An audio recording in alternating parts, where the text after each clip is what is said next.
Guntur Raghurama Krishnam Raju CID custody torture కేసులో కీలక పరిణామం. ఈ కేసులో విచారణ కోసం ఐపీఎస్ అధికారి సునీల్ నాయక్ గుంటూరులో హాజరయ్యారు.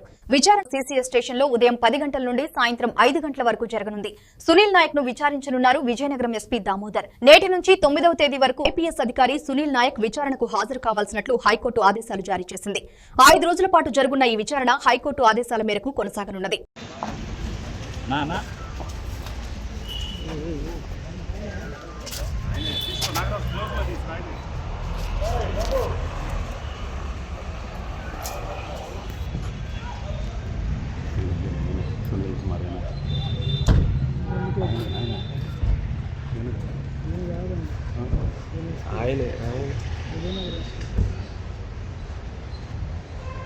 आयले है सुनील कुमार नायक आयने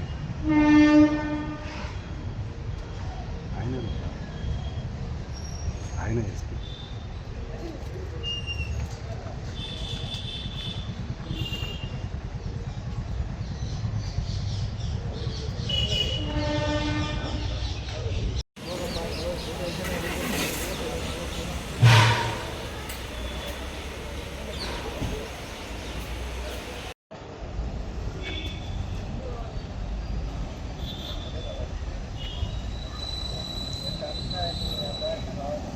అలానే